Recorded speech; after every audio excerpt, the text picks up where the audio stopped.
This is a nice feeling. I always have a nice feeling when I come over the bridge into Wales. Home. It's where the kids are. What I like to do, as I will do now, is to stop and have a chat. Stop with the tall man. I like it. Nice pleasant chat. And I think it breaks up his night. Busy tonight? I stopped at Lee Delamere, like a ghost town in there tonight. I know. Have you had your supper yet? All right, thank you. Good night. And you. He'll probably mention that now when he gets home to his wife.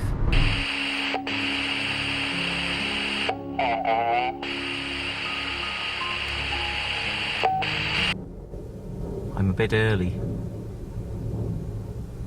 Jeff's got a new car. Very nice. He's hitting those sales targets, you see. Jeep, nice and big. Marion will be pleased. Plenty of room for the children. It's a very nice area, full stop. All credit to Jeff again. People have said to me, why don't you move back here to Cardiff? But they don't understand. I've relocated. My career now is in London. I won't look back, you see. I won't. It's not in my nature. I'm sorry. I do not look back. That's my bedroom there. Not literally now. I mean, it's gone, but that's what it would have been. We lived in like a caravan. It was pitched. It wasn't on the move. Dad called it a mobile home. It wasn't. I come along here. See my dad. I can see him. I can see my dad. Hello.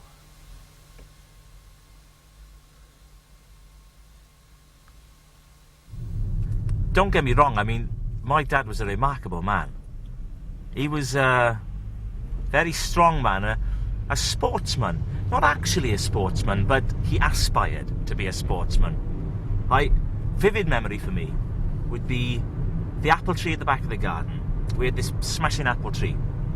It wasn't in our garden, it was in next door's garden, but the branches grew over and the apples would fall in our garden. And they didn't mind if we collected them. And I'd be bending over, all of a sudden, thwack, back of my head. I'd look round, Dad, bowling overarm. Now you imagine how difficult that is. Everyone hit, thwack, thwack, thwack. I'm useless at cricket. I was always afraid of the ball.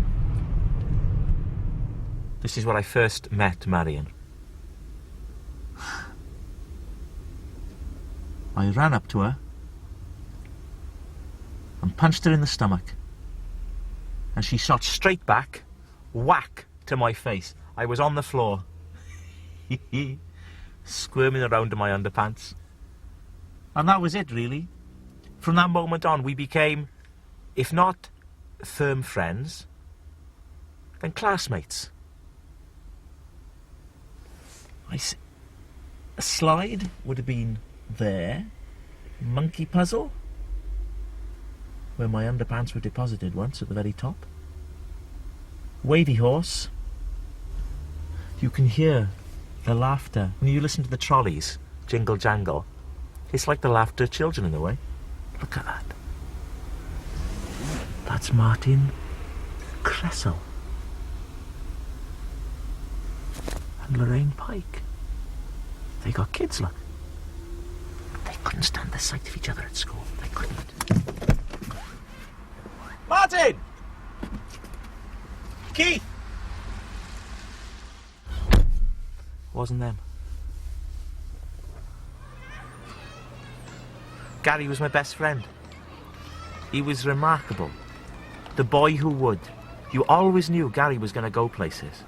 Marion was the prettiest girl in the infants, in the juniors and the seniors. I spent all my time gazing at her in class. That was an education. They used to say, "Who'll marry Marion?" Shoot my hand up. "I'll marry Marion."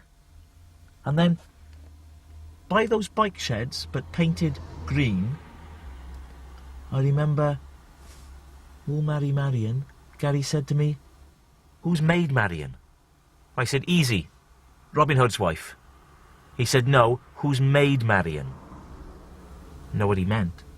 He said, I made Marion, right here, last night. It didn't matter, because it was...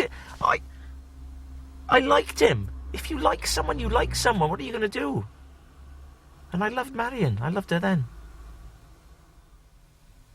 Well, they were going to get married. It was all set. It was going to be a smashing wedding, a fairy tale wedding. Gary had to go on holiday with his parents, his last family holiday. Turned out to be his last holiday, full stop, of course. He was killed by a bus, a tourist bus, coming along a very dark road at night. No tourists in it, thank goodness. Marion was distraught, beside herself, and I, as best man, saw it as my duty to try and console her, but I couldn't console her. I didn't understand. I hadn't experienced grief. And she could feel there was a distance, there's a chasm between us. Then, a real stroke of luck. A week later, my grandfather dropped dead. And suddenly, we had that link, the two of us, we could come together, and I remember going to her to tell her. And the look in her eye that said, you know me now. I went with morning suit. Not what I would have wanted. It looked great on Gary. Because I was with him when he tried it on. To be honest, he was a bit spooky. Went back to the same place. And the bloke said, your friend not with you? I said, no, he's dead. So many happy memories wound up in this place for me. So many happy memories. What a corker of a day. It really was. Family, my family, Marion's family, Gary's family. I mean, they pitched in 50% of the cost. I think they felt they had an investment in it. We had our honeymoon in Greece. Wonderful. I mean, Marion was very keen because of the weather, the culture, the food. And Gary had died there, of course. She wanted to visit the spot, make a pilgrimage. A lot of tears, a lot of tears, a lot of crying. I was crying as well. Not out of any sense of grief, I'll be honest with you. But more an effort to fit in. It wasn't an entirely uplifting experience, actually. But what honeymoon is? Hello. Look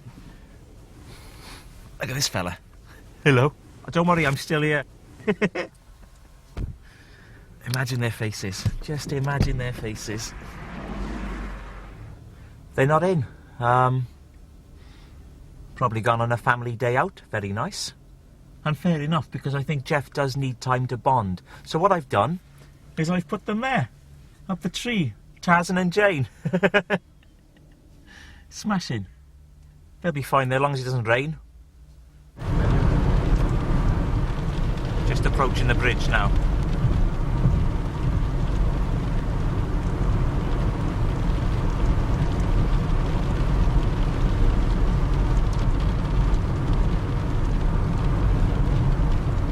See me. Run, run, will baby, there wouldn't be a single thing we couldn't do. But we could be married.